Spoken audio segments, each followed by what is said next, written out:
Queridos amigos e amigas, alegria de estarmos mais uma vez reunidos, a fim de estudarmos os ensinamentos do nosso Mestre Jesus. Hoje o título da nossa exposição é Como Conquistar a Fé Inabalável. A gente já percebe que o próprio título traz em si uma conclusão, ou seja, de que é possível alcançar essa fé inabalável. Mas existe um método que no título se expressa através do como. Ou seja, como é que nós podemos ter esta fé? E o que é a fé? Nós temos confundido durante milênios o sentido da fé. O que ela é? O que ela traz em si? Quais as suas potências? E a fé, então, inabalável, qual é o poder que nós adquirimos com esta fé inabalável? É possível adquirir esta fé inabalável? Pois que os espíritos superiores nos esclarecem que sim, através do conhecimento, do estudo, da prática. E é isso que nós veremos agora, nesse breve momento, em que nos unimos em pensamento, em sentimento, para que esse conhecimento que nós adquirimos através da doutrina espírita venha se converter em novos sentimentos, novos pensamentos, novas atitudes. Vejamos o que Kardec coloca a respeito da fé.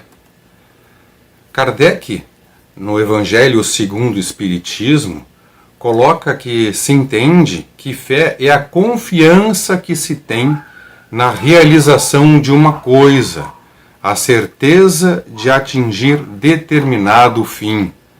Ou seja, nós utilizamos muito o termo fé como designado no sentido da crença, da confiança, até mesmo da certeza de que algo será atingido.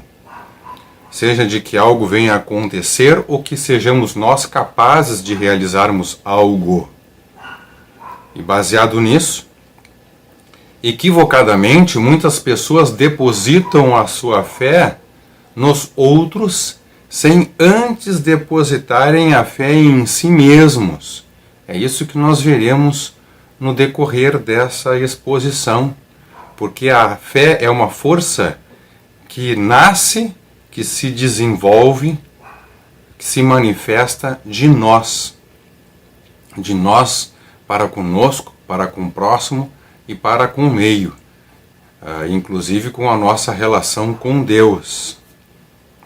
E o Espírito Protetor José, no Evangelho segundo o Espiritismo, capítulo 19, que trata sobre a fé que transporta montanhas, coloca ali que a fé, ela é a mãe de todas as virtudes que conduzem a Deus. Ou seja, a fé, ela é necessária para o desenvolvimento de todas as virtudes.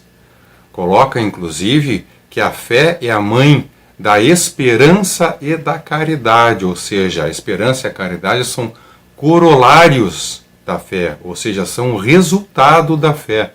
Então aqui nós já podemos verificar que nós temos ainda uma compreensão um pouco limitada acerca da fé. Porque a fé não é só confiar, só acreditar.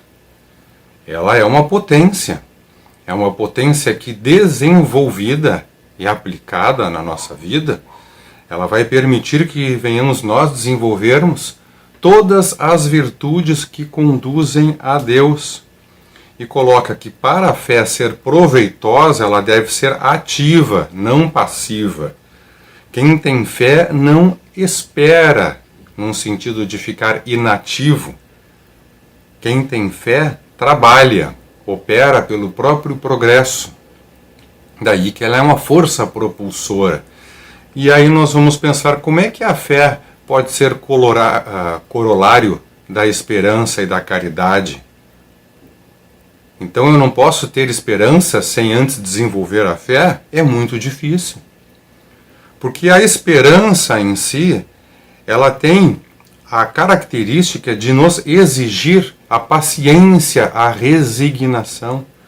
Se eu não tiver a fé, principalmente a fé raciocinada, eu não terei essa paz de aguardar a sucessão das coisas conforme os desígnios de Deus. Eu ficarei aflito, ficarei angustiado. Poderia inclusive entrar em desespero, em agonia, em manifestar de maneira irritada e agressiva, até mesmo violenta. E a caridade, como é? Será que eu não posso fazer caridade sem desenvolver a fé? É muito difícil. Porque, principalmente no mundo de provas e expiações, é natural que nós venhamos a fazer o bem sem nenhuma retribuição. Se eu não tenho a convicção, a confiança, o saber de que os benefícios do bem que eu faço me serão recompensados na vida futura, se eu não tenho essa consciência que vem da fé, eu acabo desistindo da caridade. Existem muitas pessoas que dizem assim, o que adianta eu fazer o bem? Olha a maneira que me retribuíram com a ingratidão, com a maldade, com a maledicência, com o abandono. Mas se eu tiver a fé, eu vou perseverar, terei a força de prosseguir na prática do bem. Por isso que a fé é a mãe de todas as virtudes. E Kardec coloca no Evangelho segundo o Espiritismo as propriedades da fé, propriedades que todos nós queremos desenvolvermos, desejamos ter estas propriedades da fé cada vez mais desenvolvidas em nós. A fé verdadeira, ela faculta a lucidez, a clareza para sentir, para pensar, para agir. Quem tem fé se vê na frente de uma situação muito difícil e fica tranquilo e lúcido, sabendo tomar as atitudes corretas, principalmente diante do mal, dos padecimentos, dos sofrimentos, enquanto alguns se desesperam, e a gente vê que isso aconteceu muito durante a pandemia, e ainda prossegue esse tipo de manifestação, da falta de lucidez, as pessoas entram em pânico, em desespero. E se eu estiver com essa fé fragilizada, eu não terei a lucidez. E aí os bons espíritos vão querer me inspirar a boas atitudes, vão querer me encorajar, mas eu não terei ali o campo aberto, receptivo a essas boas influenciações. A fé também é sempre calma, característica da fé, e está associada a lucidez com a calma, porque eu não posso ter lucidez com desespero. A fé, sendo ela uma confiança no porvir, dentro das leis divinas, ela sendo essa segurança, ela me traz essa calma. Existem pessoas que dizem assim, eu rezei a noite inteira para que tal coisa acontecesse, para tal fim, rezei a noite inteira. Isso demonstra, de certa maneira, a falta de fé, porque se nós temos fé, nós iremos fazer uma prece sucinta e pedindo aquilo que nós queremos, solicitando esse auxílio do mais alto, e por fim nós diremos, se isso não é de acordo, o que eu peço não está de acordo com a tua lei, com a tua vontade, Pai, que a tua vontade se faça. Olha a serenidade. Tendo nós, por exemplo, um filho doente, um parente amado numa situação muito difícil, e a fé traz essa calma, na certeza de que o melhor irá acontecer conforme os desígnios de Deus, se eu estiver agindo corretamente.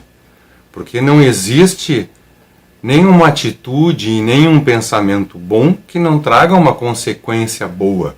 Então, se eu estou com a minha consciência tranquila, eu sei que eu terei a assistência de Deus. E se algo acontecer diferente daquilo que eu espero, é porque responde à lei de causa e efeito. Por vezes, responde a algo que eu tenha feito em outras reencarnações, Então aquele sofrimento pode não parecer justo no momento por conta do que eu tenho vivido, do que eu tenho feito, mas ele é a consequência de algo que fiz no passado e serve para me reconduzir à prática do bem, ao desenvolvimento da consciência, para que eu repare o mal que eu tenha feito. E aí, nesse sentido, neste conhecimento, nesta lucidez que a fé proporciona, eu adquiro a calma. E a fé também tem como propriedade, nos faculta a paciência, porque eu sei que nem tudo é para agora. Algumas coisas são para algumas reencarnações, mas se eu não obtenho o êxito que eu gostaria em algo, que eu empenho os meus esforços, isso irá se concretizar, se não nessa reencarnação, em outras. Aos poucos nós vamos galgando, conquistando as nossas competências, os nossos méritos, e nada de bom que nós fazemos está perdido perante Deus. Responde a essa lei de causa e efeito. Nós vamos então aos poucos construindo a nossa felicidade.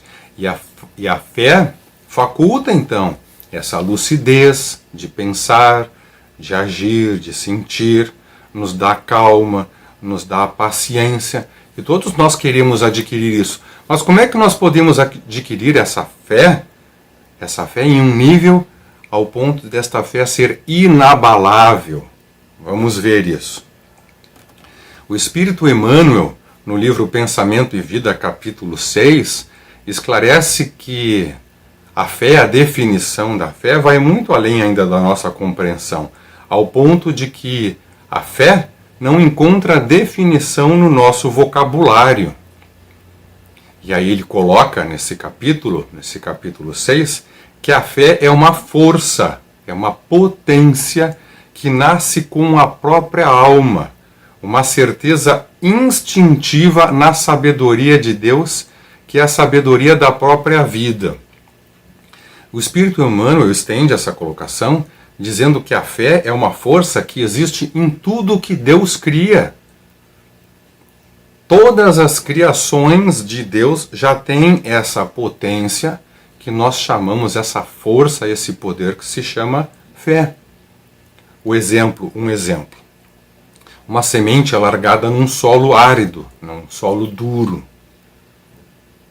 pedregoso, ali no escuro. E essa semente, então, recebendo um mínimo de umidade, desenvolve a força para germinar, para crescer, para formar raízes, para romper o solo e para se direcionar ao sol. Esta força é a fé. A força que une os elementos dos átomos, que organiza as moléculas, também é a fé. E assim é conosco. Todas as nossas realizações, nós já espíritos, mais desenvolvidos, criaturas mais desenvolvidas na criação de Deus, nós temos a fé. Mas Jesus dizia que a nossa fé ainda é muito pequena, que se fosse do tamanho de um grão de uma mostarda, ele disse que simbolicamente nós teríamos capacidade de mover montanhas, porque a fé é uma potência que ainda está muito longe da nossa compreensão, e nós devemos desenvolver a fé. Eu vou citar agora aqui uma passagem do Evangelho de Marcos, que está no capítulo 10, no versículo 46 ao 52, que fala de Bartimeu. Bartimeu era um cego. Vou contar essa história que está ali no Evangelho de Marcos, dentro da minha capacidade de colocar essa passagem, e vamos fazer uma reflexão a respeito da fé. Porque Jesus, no final, ele fala para Bartimeu que a fé de Bartimeu o salvou. No final, Bartimeu é curado da cegueira. E Jesus, ao invés de dizer, a tua fé te curou, ele diz, a tua fé te salvou. E vamos fazer uma análise, então. Fazer uma reflexão a respeito disso. Estava lá Jesus e os seus discípulos, indo para Jericó. Já tinha uma multidão que seguia Jesus, porque ele realizava curas. Bartimeu era filho de Timeu e era cego. E tinha autorização do Império Romano para mendigar. Não eram todos que podiam mendigar naquela época. Somente aqueles que eram cadastrados no Império Romano. Eles recebiam ali uma capa que identificava, né, essa autorização para a mendicância. Bartimeu sabia que Jesus iria passar por ali, por aquela estrada, e ficou sentado na beira da estrada. Jesus foi se aproximando, foi caminhando junto de seus discípulos, e a multidão ia gritando. Conforme Jesus ia chegando, Bartimeu percebia, né, a sua proximidade por conta da manifestação do povo. Imagina uma multidão gritando com a passagem de Jesus. O que Bartimeu começou a fazer? Começou a gritar mais alto. Bartimeu, cego, não enxergava Jesus, queria a assistência do mestre e começou a berrar. Berrava cada vez mais alto. E as pessoas já começaram a se indignar com Bartimeu, dizendo para ele se calar, que ele estava tumultuando, ele parecia um louco gritando, sentado no chão. Mas Bartimeu permanecia gritando, e dizia para Jesus, né, filho de Davi, tende misericórdia de mim, e gritava cada vez mais alto, filho de Davi, tende misericórdia de mim. O termo filho de Davi significava, naquela época, Messias, era um sinônimo de Messias. Então Bartimeu tinha certeza que ele era o Messias. Ele tinha essa convicção, ele tinha essa fé de que Jesus era o Messias e que Jesus podia curar ele. Então ele gritava desesperadamente, cada vez mais alto, para que Jesus o ouvisse. Ele tinha convicção que Jesus iria ouvir. E ele começa a gritar, filho de Davi, tende misericórdia de mim. Jesus passa com os discípulos, por Bartimeu, e fala para os discípulos, vai lá e chama e traz aqui esse homem. Os discípulos vão até Bartimeu e dizem para ele assim, tende bom ânimo, ele te chama, levanta-te. Aí levantaram Bartimeu do chão e Bartimeu tirou a capa dele.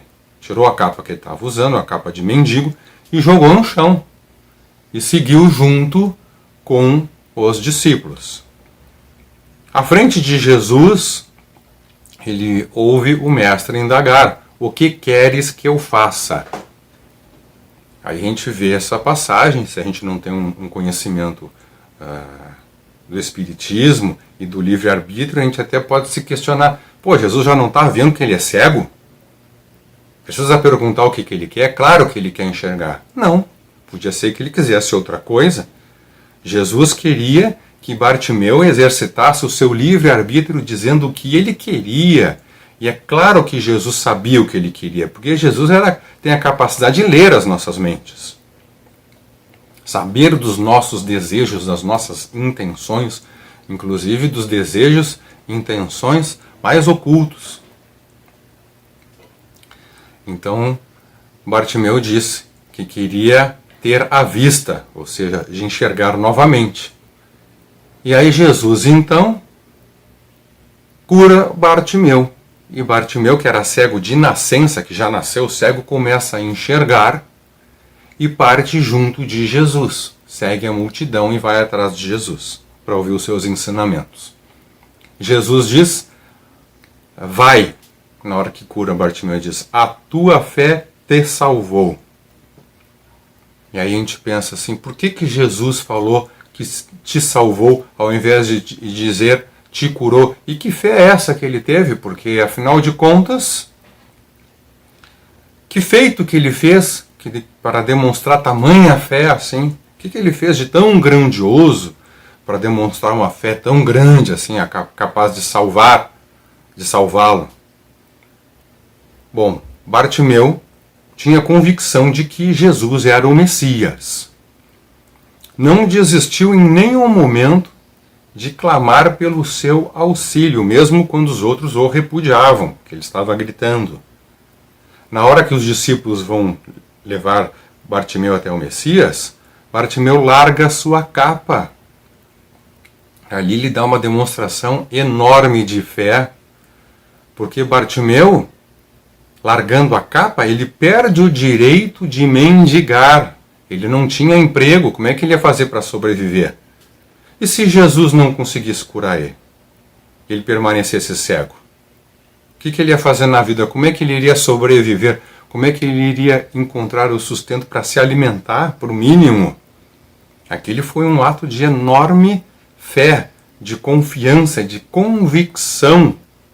E ele teve então a atitude, porque a fé verdadeira, ela se manifesta através das atitudes, ela tem que ser ativa, como Kardec coloca. Nós temos que trabalhar, utilizar a fé como uma potência, como uma força propulsora. E ele fez isso. Jogou a capa no chão e se levantou. E Jesus chega para ele e pergunta: o que queres? Ele diz: eu quero enxergar. Muitos cegos podem não querer enxergar, principalmente naquela época, porque isso significa que ele vai ter que trabalhar, vai ter que se sustentar agora. E Bartimeu não sabia fazer nada, ele já nasceu cego, ele não tinha nenhum ofício, nenhuma profissão, mas ele quis, então, ser um novo homem com novas oportunidades, independente das dificuldades que pudessem surgir, e aí então ele se salva. É aí que Bartimeu se salva, porque ele se transforma no homem que ele gostaria de ser, na oportunidade que ele teve, uma oportunidade única de se encontrar com Jesus, de solicitar aquilo que ele queria, a fim de que ele viesse progredir. Então ele teve uma cura, não somente física, ele teve ali uma transformação espiritual. A fé dele tão forte renovou Bartimeu ao ponto dele ter o mérito de ser curado. Veja que passagem importante do Evangelho de Marcos. É uma passagem bem curtinha, eu estendi a passagem aqui na intenção de explicar, de esclarecer certos pontos, mas ela é bem pequenininha e traz ali algo muito importante para nós na reflexão a respeito da fé. Kardec, no capítulo A Fé Transporta Montanhas, do Evangelho segundo o Espiritismo, coloca que não basta crer, não basta ver, é preciso compreender. Para ter uma fé forte, uma fé inabalável, é importantíssimo que compreendamos. Este sentimento da fé, essa potência, ela se desenvolve também com a razão. E coloca Kardec que fé inabalável só é a que pode encarar de frente a razão, em todos os tempos, em todas as circunstâncias. Por isso que o Espiritismo tem essa tarefa tão importante de nos esclarecer.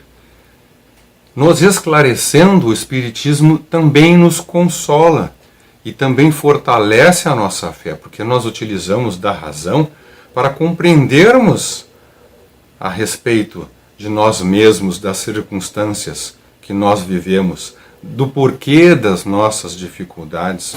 E compreendemos ali então como se opera a lei de causa e efeito, como se opera a justiça divina, que existem injustos, mas que não existe injustiça, porque tudo que nos acontece é porque Deus permite. Deus não está lá distraído, foi fazer alguma outra atividade e alguém nos fez mal, sem que Deus soubesse. E todo o mal que nós enfrentamos, que nos é infligido, é decorrência das nossas atitudes. Na maioria dos casos, pela falta da nossa fé. Nós acabamos desistindo muitas vezes de nós mesmos, ou nos voltando para coisas que em verdade não devem nos interessar, que fazem mal para nós. Que Jesus nos deu o exemplo nos deu os ensinamentos. E ter fé também é ser fiel. Também é ser fiel. Como é que eu posso aguardar algo de bom, usando a calma, a paciência que nós vimos na propriedade da fé, se eu sei que eu estou comprometido com a lei divina, se eu não estou agindo corretamente? Quem tem fé é fiel. Porque aí existe uma outra característica da fé. Eu tenho a convicção, eu tenho a certeza de que o que Jesus nos ensinou é o melhor para nós. E às vezes é necessário que sejamos derrotados entre os homens para que sejamos vitoriosos diante de Deus. Jesus já havia advertido na última bem-aventurança que bem-aventurados seriam também aqueles que sofressem perseguição em seu nome. Ou seja, fazer o bem hoje nos traz muitos desconfortos, muitos inconvenientes, muitos desgostos, muitas decepções, muitas dores, muitos sofrimentos. Porque muitas vezes nós ferimos os interesses dos outros fazendo o que é certo. Característica do nosso mundo de provas e expiações é o orgulho, o egoísmo, a vaidade. Então fazer o bem ainda é exceção. E Jesus foi o homem, digamos assim, mais revolucionário de todos os tempos, sendo combatido até hoje. Nesse período de transição planetária, Jesus é muito combatido por reencarnados e por desencarnados, que não querem que o bem se instale no nosso mundo.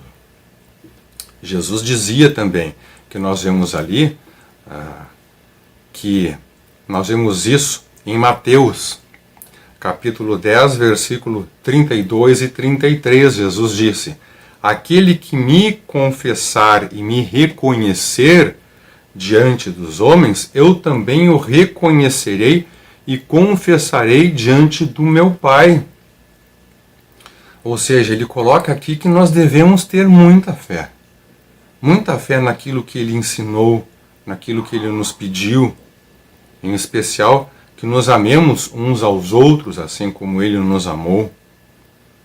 Fazendo nós o que é correto, o que Jesus nos ensinou, estaremos nós fortalecendo a nossa fé, desenvolvendo a fé inabalável, utilizando ali o raciocínio, porque nós temos a condição já de fazermos uma análise e um estudo da lei de causa e efeito no nosso dia a dia.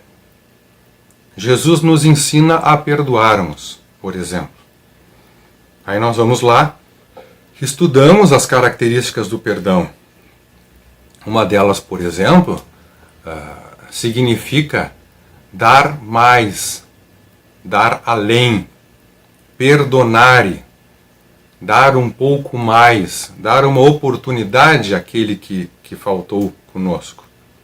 Aí nós vamos lá, utilizando da razão, sendo nós precavidos, utilizando a inteligência, para que não venhamos sofrer um mal desnecessário, e damos ali uma oportunidade. Fazemos ali uma experiência acerca da lei de causa e efeito. E nós poderemos ver em muitas situações o nosso inimigo se convertendo em amigo. Aí a nossa fé vai se tornando inabalável, porque nós vamos comprovando na própria vida que tudo que Jesus ensinou realmente é para o nosso bem. E aí vamos desenvolvendo essa lucidez, porque vamos tendo mais discernimento acerca do que pensamos, sentimos e fazemos. Começamos a ter mais calma, mais tranquilidade, serenidade frente às dificuldades, porque sabemos que tudo é transitório e que nos conduz ao bem quando fazemos o bem. Temos ali a resignação, né? Desenvolvemos a nossa inteligência, a nossa paciência, a nossa resignação, e sabemos nós esperar com tranquilidade. A fé inabalável, então, é uma virtude e é uma potência, mãe de todas as virtudes. É uma potência que todos nós temos dentro de nós. A fé mais importante, além da fé em Deus, a confiança em Deus, é a fé em nós mesmos. Sabemos que Deus é Pai, Deus é misericórdia, Deus é amor, quer o nosso bem. E aí então confiamos em Deus, mesmo que não consigamos entender o propósito da dificuldade, do sofrimento, do que se apresenta para nós. E temos nós também ali a fé em nós mesmos, sabendo que Deus não nos colocaria em uma situação que nós não podemos suportar. Não daria um fardo mais pesado do que aquele possível de ser carregado por nós. Então fica aqui a nossa reflexão sobre como adquirir a fé, como conquistar, porque ela é uma conquista, a fé inabalável, desejando que todos nós tenhamos então essa lucidez, essa paz, essa calma, essa harmonia, para todos nós, relembrando os ensinamentos do nosso Mestre Jesus, que todos nós consigamos vencer os nossos desafios, sendo hoje melhores do que ontem e amanhã melhores do que hoje. Muito obrigado pela atenção e peço que continue assistindo às palestras da Sociedade Espírita Paulo de Tarso através do Facebook e do YouTube. Muito obrigado.